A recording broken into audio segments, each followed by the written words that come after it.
Bismillahirrahmanirrahim. Qala al-musannifu rahimahullahu ta'ala wa nafa'ana bihi wa bi ulumihi wa bi asrarihi fid darini amin ya mujibas sa'ilin. Bismillahirrahmanirrahim. Faslun utawi kikono fasal suwiji. Wa sholatul jama'ati lan utawi sholat jamaah lirrijali keduwene pira-pira wong lanang fil faraidi ing dalem pira-pira salat fardu ghairil jumuati kang sakliyane salat Jumat iku sunnatun sunnat muakkadatun kang den kukuhaken aidal musannifi dalam nungguhi kiai musannif warrafi'i lan imam ar-rafi'i wal asahu lan utawi kaul kang asah indan Nawawi ing dalem mungguhi Imam An-Nawawi iku annaha sak temene jamaah sholatul jamaah iku fardu kifayatin fardu kifayah. Alhamdulillah saat ini kita sudah sampai dalam pembahasan fasal yang baru mengenai sholat jamaah. Mengenai sholat jamaah. Wa sholatul jamaati lirrijali fil faraidi ghairil jumu'ati sunnatun muakkadatun. Sholat jamaah bagi kaum lelaki, lirrijal bagi laki-laki di dalam sholat fardu selain Jumat itu hukumnya sunnatun muakkadah, sunnat yang sangat dianjurkan. Jadi sholat jamaah bagi laki-laki di dalam sholat fardu selain sholat Jumat itu hukumnya sunnatun muakkadah, sunnat muakkad. Hukum sunnat muakkad ini menurut siapa? Indal musannifi warrafi'i, menurut kiai musannif penyusun kitab ini, warrafi'i dan Imam ar-Rafi'i. Lawal asahu indan Nawawi annaha fardu kifayah.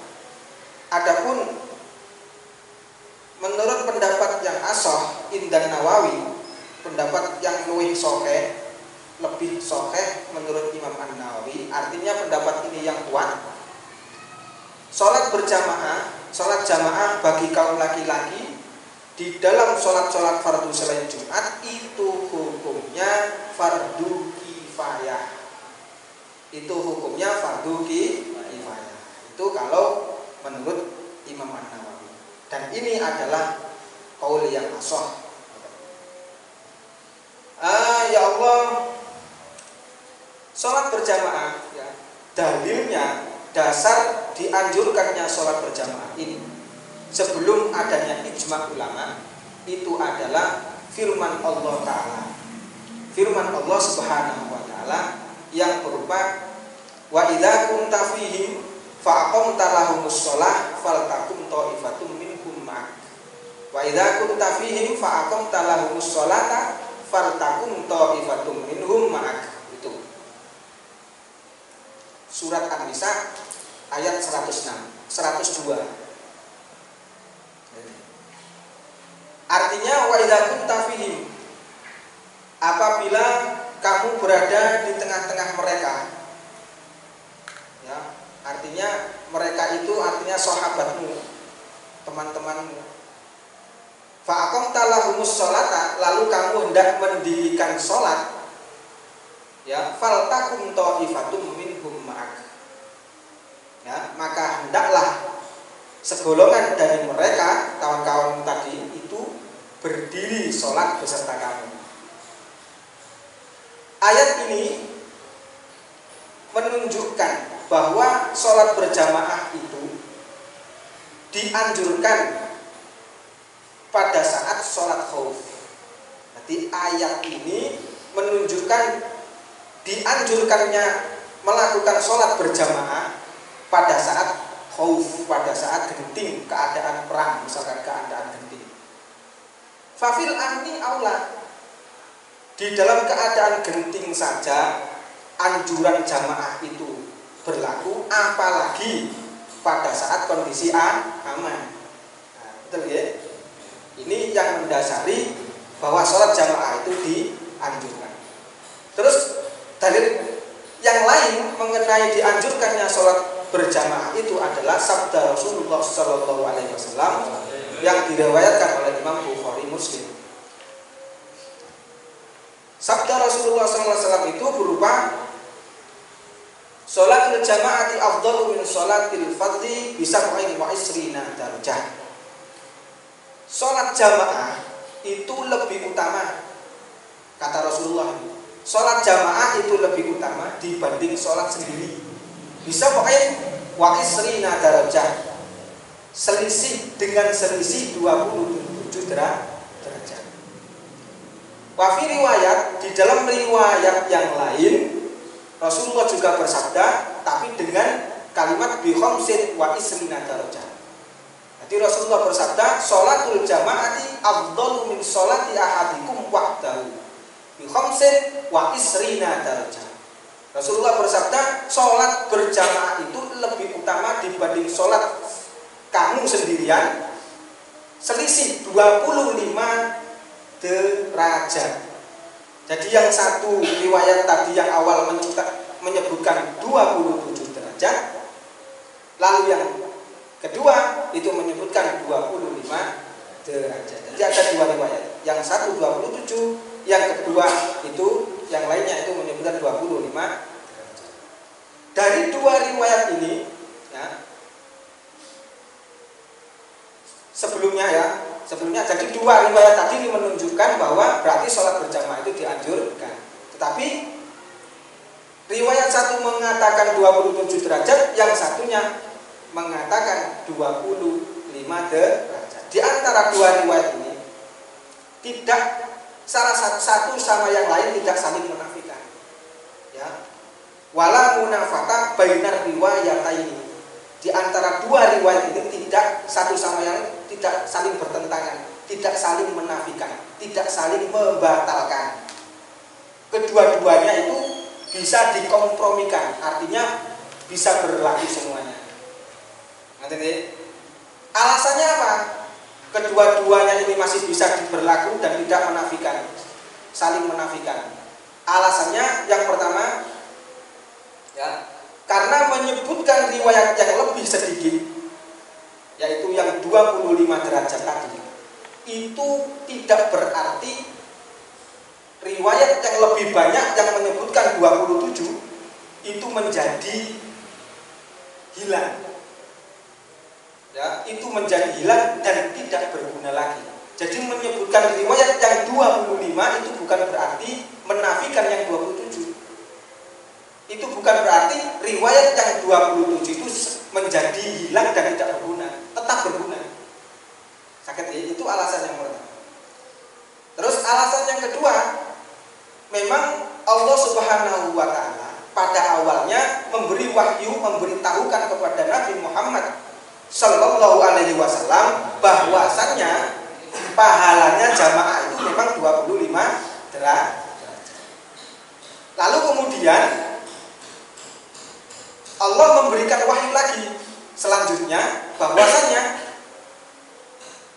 pahala jamaah bertambah menjadi 27 derajat. Jadi dua riwayat tadi yang awal Allah memang memberitahukan 25 pahalanya. Lalu kemudian Allah mengatakan memberi wahyu lagi kepada Rasulullah bahwa pahalanya bertambah, jamaah pahalanya bertambah, yaitu menjadi 27 derajat. Dan ini sah-sah saja. Jadi dua riwayat tadi tidak bertentangan dan masih bisa dikompromikan di antara keduanya tadi.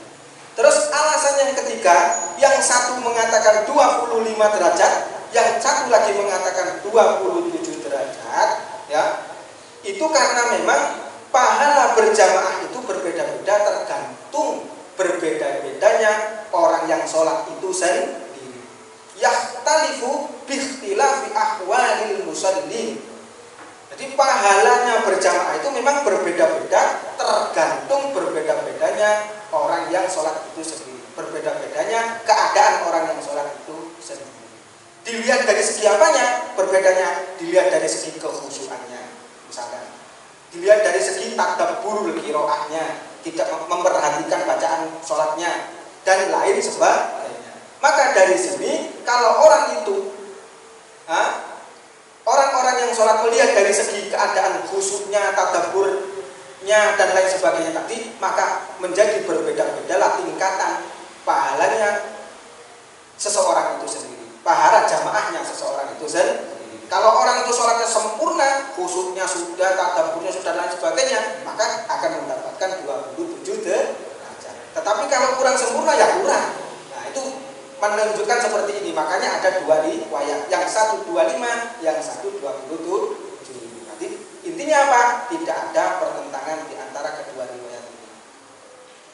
Walau kana bi haitsu idza shalla munfaridan khasha'a wa idza shalla fi jama'atin lam yakhsha fal infiradu afdalu minal jama'ah. Hakadza aftal Ghazali wa tabi'ahu Ibnu Abdissalam. Qala Az-Zarkashi wal mukhtaru bal sawabu khilafu ma qala. Ada orang ketika sholat sendiri dia itu khusyuk. Ketika sholat berjamaah justru gak bisa khusyuk. Ketika sholat berjamaah justru nggak bisa khusyuk. Itu bagaimana Pak Ustaz? Ya, ada orang sholat sendiri bisa khusyuk, tapi berjamaah kok gak bisa khusyuk, itu bagaimana? Mana yang lebih utama, sholat sendiri kah atau berjamaah? Maka jawabannya terjadi khilaf. Jawabannya ada perbedaan pendapat di antara ulama. Fal infiradu afdalu minal jamaah hakada aftal Ghazali wa tabi'ahu Ibnu Abdissalam. Kalau dalam keadaan yang seperti ini, sholat sendiri itu yang lebih utama daripada sholat berjamaah. Karena yang dipertimbangkan di dalam sholat itu nilainya, kualitasnya. Ini pendapat yang saat ini. Nah, pendapat ini adalah sebagaimana yang difatwakan oleh Imam Al-Ghazali dan diikuti oleh Ibnu Abdissalam. Ya, itu. Jadi yang menurut apa yang disampaikan difatwakan oleh Al-Ghazali, Imam Al-Ghazali, dan diikuti oleh Ibnu Abdissalam tadi, maka sholat sendiri itu yang lebih utama. Kalau memang sholat sendiri bisa khusyuk, karena dibuat pertimbangan dalam sholat itu yang terpenting itu malah nilainya. Ya. Nah, tetapi Imam Az-Zarkashi mengatakan di dalam pendapat yang lain, ya, yaitu pendapatnya Imam Az-Zarkashi. Beliau mengatakan bahwa pendapat yang mukhtar, al-mukhtar, pendapat yang dipilih oleh mayoritas Ashabus Syafi'i, ulama-ulama mazhab Syafi'i, itu adalah berbeda dengan apa yang disampaikan oleh Imam Al-Ghazali tadi, yaitu yang lebih utama adalah berjamaah. Sekalipun nggak bisa khusyuk. Karena apa? Yang dibuat pertimbangan. Karena apa? Jumlah banyaknya jamaah itu bisa membantu kualitas nilainya sembahyang itu sendiri, nilainya ibadah itu sendiri. Jadi jumlah semakin banyak akan bisa membantu bertambah kualitasnya jamaah sholat itu sendiri. Ini pendapat yang kedua, yaitu menurut Imam Az-Zarkashi, dan ini adalah justru pendapat Al-Mukhtar, yaitu pendapat yang dipilih oleh Ashabus Syafi'i. Lalu Imam Abi Sulaiman Ad-Darani di dalam kitab Al-Ihya, ya, disampaikan bahwa Imam Abi Sulaiman Ad-Darani itu mengatakan bahwasannya la yafutu ahadan sholatul jamaah illa bidzambin irtakabahu.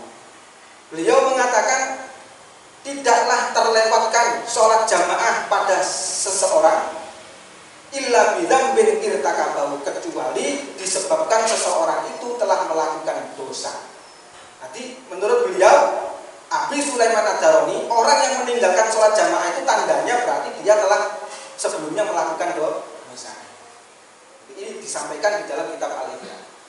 Waqad kana salafus sholeh yu'azzi ba'duhum ba'dah sab'ata ayyam idza fatathum sholatul jamaah wa salasata ayyamin idza fatathum takbiratul ihram ma'al imam. Wasiqatut ta'ziyah laisal musabu man faraqal ahbab balil musabu man hurrimat thawab. Salafus saleh, ulama-ulama dahulu yaitu kaum salafus saleh, beliau mereka itu melakukan takziah pada kawannya yang lain ketika kawan atau saudaranya atau kawannya yang lain itu, sebagian yang lain itu tidak melakukan sholat jamaah selama 7 hari. Jadi ulama dulu, orang-orang salafus soleh dahulu itu melakukan takziah. Takziah itu kan biasanya untuk orang mati, untuk orang yang ditinggal keluarganya meninggal. Ini enggak. Salafus soleh itu biasa melakukan takziah terhadap sebagian kawan yang lainnya ketika kawan yang lainnya itu meninggalkan jamaah selama 7 hari. Atau tertinggal tidak nututi takbiratul ihramnya imam selama 3 hari. Jadi dia itu sholat berjamaah tapi gak menangi takbiratul ihramnya imam selama 3 hari, kok sampai berturut-turut sampai 3 hari, maka akan ditakziahi oleh salafus soleh. Dan kalimat takziahnya itu apa yang dipakai? Kalau misalkan orang mati kan, kalau ketinggalan orang mati, saking sabar ya, semoga yang meninggal juga maafkan dosanya.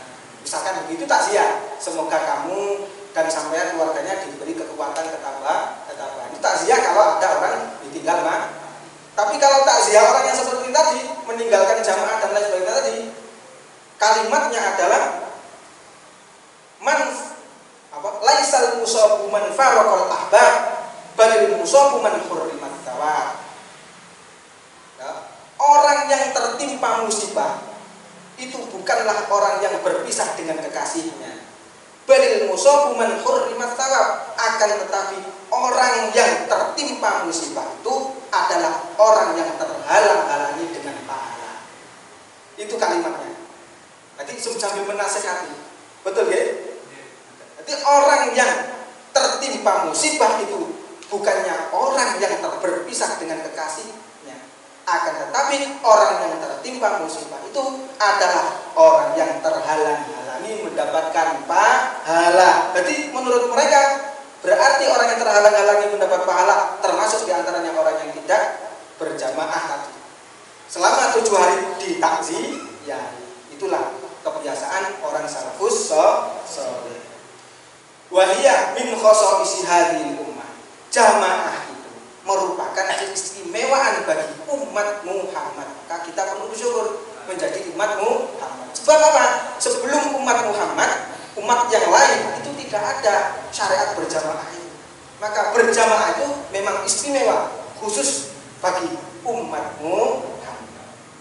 Berjamaah itu pertama kali dilakukan di kota Madinah. Selama Nabi bermukim di tanah Mekah, Nabi melakukan sholatnya tidak dengan berjamaah. Karena apa? Karena para sahabat pada saat itu dalam keadaan diancam oleh orang-orang kafir. Panjenengan saat ini dalam keadaan aman, mestinya harus berjamaah. Lah sementara orang-orang dahulu memang ada alasannya. Kanjeng Nabi pada saat di Mekah tidak melakukan jamaah karena memang pada saat itu pada saat itu para sahabat sedang diancam oleh orang-orang kafir. Sehingga para sahabat melakukan sholat di rumahnya masing-masing. Falamma hajaru ilal Madinah aqamul jamaah wa wadhabu 'alaiha. Ketika para sahabat berhijrah ke Madinah, maka pada saat itu mereka melakukan berjamaah, sholatnya itu secara berjamaah dan merutinkan jamaah itu dilakukan secara rutin. Terus kalau pandangan bertanya, loh, bukankah Nabi setelah Isra mendapat perintah sholat, terus kemudian di subuhnya waktu Isra itu Nabi diajari sholat berjamaah dengan malaikat Jibril? Bukankah Nabi sudah melakukan jamaah dengan malaikat Jibril pada subuhnya Yaumul Isra? Lalu bukankah Nabi juga pernah diceritakan pernah berjamaah dengan Sayyidina Ali di Mekah? Bukankah Nabi juga pernah melakukan jamaah dengan istrinya, beliau yaitu Bunyai Khadijah? Itu berarti sholat jamaah pertama kali kan dilakukan di Mekah. Nah, kalau Anda bertanya seperti itu, maka jawabannya yang dimaksud pertama kali dilakukannya jamaah itu di kota Madinah adalah melakukan jamaah secara terang-terangan dan secara rutin. Itu pertama kali dilakukan adalah di kota Madinah. Lah sementara di Mekah memang betul dilakukan jamaah di sana, tapi tidak secara rutin dan juga tidak secara terang-terangan. Itu makanya, makanya di antara dua itu tidak ada pertentangan. Jadi kalau yang dimaksud melakukan jamaah secara terang-terangan, ya memang awalnya di Madinah. Tapi kalau secara jamaah secara umum, artinya secara sembunyi-sembunyi, ya memang di Mekah tadi. Ya Allah, wal jama'atu lughatan at-ta'ifah. Jamaah itu apa sih? Apa yang dimaksud dengan jamaah? Apa pengertian daripada jamaah? Jamaah itu kalau ditinjau dari sisi bahasa at-ta'ifah, yaitu kelompok. Jamaah kalau ditinjau dari sisi bahasa itu adalah kelompok. Tetapi kalau ditinjau pengertiannya itu dari sisi syariat, dari agama maksudnya, ya syariat agama, itu apa yang dimaksud jamaah? Yaitu ribtu sholatil makmum atau rabtu sholatil makmum bi sholatil imam. Mengikatkan sholatnya makmum pada sholatnya imam, itu dinamakan jamaah. Mengikatkan sholatnya makmum pada sholatnya imam, itu yang disebut jamaah. Dan berjamaah melihat dari pengertian ini tadi, maka bisa tercapai dengan dua orang saja, yaitu imam dan makmum satu. Sudah cukup, itu sudah tercapai. Atau bahkan lebih dari dua. Ya.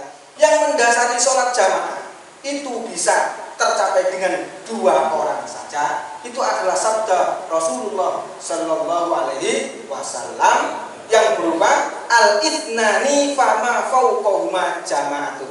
Dua orang atau di atasnya itu sudah disebut jamaah. Hadis ini rawahu Ibnu Majah wal Baihaqi. Nah, ini yang mendasari berarti sholat jamaah bisa tercapai dengan dua orang saja atau bahkan lebih. Fakasratul jam'i wa qillatuhu sawa. Jamaah itu sedikit atau banyaknya jamaah itu sama saja di dalam sama-sama mendapatkan pahalanya jamaah. Bahake batitik niku sami mawon. Sama-sama mendapatkan pahala jamaah. Cuman lakin ma kasuro jam'uhu afdalu mimma qalla jam'u. Akan tetapi jamaah yang lebih banyak itu lebih utama dibanding jamaah yang lebih sedikit. Walaupun sama-sama mendapatkan pahala jamaahnya sama, tapi keutamaannya itu yang lebih banyak, yang lebih utama. Walidzalika dzakara fil masmu' anna man shalla ma'a asyrati alafin lahu sab'un wa isruna darajat wa man shalla ma'a itsnaini kadzalik. Lakin darajatul awwali akmal. Karena itulah Imam An-Nawawi pernah menyampaikan menuturkan di dalam kitabnya Al-Majmu' bahwasanya orang yang melakukan sholat berjamaah bersama-sama dengan 1000 orang jamaah, maka mereka akan mendapatkan 27 derajat pahala. Demikian pula wa man shalla wa ma'a itsnaini kadzalik. Demikian pula orang yang sholat berjamaah bersama-sama dua orang itu juga sama mendapatkan 27 derajat. Tidak kalau lakin darajatul awal akmal, cuman yang lebih banyak yang 1000 orang tadi itu akmal, lebih sempurna. Waqat yakunu qalilul jam'i afdhala min katsiri ila akhiri. Ya. Terkadang tadi kan sudah disampaikan sholat jamaah bersama-sama jamaah lebih banyak itu lebih utama, walaupun sama-sama mendapatkan pahalanya itu sama dengan yang sedikit 27 derajat. Cuman keutamaannya berbeda, yang lebih utama, yang lebih banyak. Tetapi kendati demikian, terkadang juga sholat berjamaah yang lebih sedikit itu lebih utama dibanding sholat berjamaah dengan jamaah yang lebih banyak. Nah tadi di dalam beberapa contoh, di antara contohnya itu adalah ketika imam yang berjamaah di dalam jamaah yang lebih banyak itu adalah pelaku bid'ah.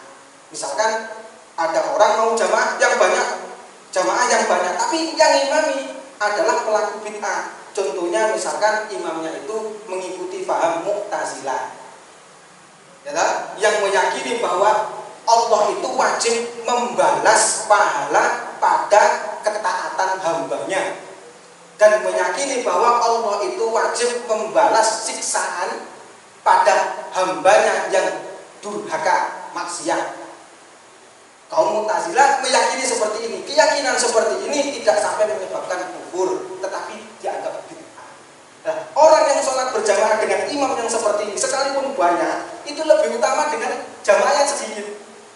Tetapi yang madhab kita sendiri Syafi'iyah, yang soleh orangnya misalkan tapi sedikit, nggak apa-apa, lebih utama yang sedikit. Termasuk juga yang lebih utama sedikit lagi adalah ketika yang jamaah banyak tadi diimami oleh imam yang meyakini kesunatan sebagian perkara-perkara yang diwajibkan, yang meyakini kesunatan sebagian perkara-perkara yang diwajibkan, seperti berjamaah dengan jamaah yang imamnya jamaah yang banyak tapi imamnya madhab Hanafi atau madhab Maliki. Madhab Hanafi menyatakan sholat tidak harus membaca Fatihah, itu menurut madhab Hanafi. Madhab Maliki menyatakan Fatihah tidak harus membaca Bismillah di dalamnya, itu madhab Maliki. Nah, seperti ini kalau kita berjamaah seperti tadi, yang orang seperti tadi, lebih baik jamaah yang sedikit, sekalipun yang diimami Hanafi atau Maliki tadi itu yang banyak, lebih baik memilih yang sedikit. Saged diterami nggih. Terus kemudian termasuk juga lebih baik jamaah yang sedikit daripada yang banyak apabila sholat yang jamaahnya banyak itu dilakukan tidak di awal waktu, sementara sholat yang sedikit itu dilakukan di awal waktu. Lebih baik yang di awal waktu sekalipun jamaahnya sedikit daripada yang tidak di awal waktu sekalipun jamaahnya banyak. Terus kemudian termasuk juga lebih baik jamaah yang sedikit ketika apabila sholat jamaah yang banyak tadi itu dilakukan di atas tanah yang subhat. Misalkan tanah itu ada sengketa, ya, jadi masih statusnya nggak jelas. Nah, sholat berjamaah walaupun banyak di atas tanah yang subhat tadi, itu justru yang lebih baik kita memilih jamaah yang sedikit tetapi tidak di tanah yang subhat. Ngerti nggih? Wah, terus kemudian kurang gede. Wa yundabu ayu khaffifal imam lakin ma'afi lil ab'ad wal hayat. Coba jadi imam itu jangan mentang-mentang terus jadi imam sembahyang sakarepe. Dalam artian begini, menjadi imam itu sebaiknya melihat atau toleransi dengan makmumnya. Jangan terlalu lama. Disunatkan bagi imam itu sholatnya diringan-ringankan saja, jangan dilama-lamakan. Lah diringan-ringankan ini artinya apa? Artinya dia tetap melaksanakan sunat-sunatnya, yaitu sunat ab'ad dan sunat hayat. Hanya saja jangan dilama-lamakan bacaannya, misalkan dipanjang-panjangkan, jangan. Jadi kalau bisa diringankan saja. Kecuali kalau makmumnya itu adalah makmum jamaah yang terbatas, yang diketahui jumlahnya, jamaah tetap misalnya diketahui jumlahnya, dan mereka itu ridho dengan sholat lamanya imam tadi, dengan sholat yang lama tadi. Kalau begitu maka tidak apa-apa. Terus bagi imam dimakruhkan menunggu jamaah yang lain, memanjang-manjangkan sholat, itu hukumnya makruh bagi imam. Kalau ya, bagi imam itu makruh hukumnya memanjang-manjangkan sholat, tujuannya menunggu jamaah lain datang. Disuwe-suwino alasannya karena menunggu jamaah yang lain datang. Sekalipun jamaah yang lain datang tadi itu sudah biasa hadir berjamaah, maka hukumnya tetap makruh. Sembahyang disuwe-suwino si aku teko rupanya. Padahal si aku biasanya teko jamaah, itu disuwe-suwino, itu malah makruh hukumnya. Tidak hukumnya makruh. Tetapi seumpama ada imam itu merasa akan datang jamaah orang yang masuk di dalam masjid atau di tempatnya sholat dan menjadi makmum, dia merasa pasti merasa akan datang jamaah baru. Masalah begitu nih. Dan dia pada saat rukuk atau pada saat tasyahud akhir, maka disunatkan dia menunggu. Kalau dalam keadaan rukuk dan tasyahud akhir. Pada saat rukuk dan tasyahud akhir kok merasa masih ada jamaah yang akan datang, yang akan menjadi makmum, maka disunatkan menunggu dengan syarat jangan lama-lama menunggunya, jangan melebihi batas. Dan melebihi batasnya ini ukurannya adalah urfi, umumnya adatnya manusia. Jika tidak demikian, kalau kelama-lamaan tetap, maka hukumnya tetap makruh.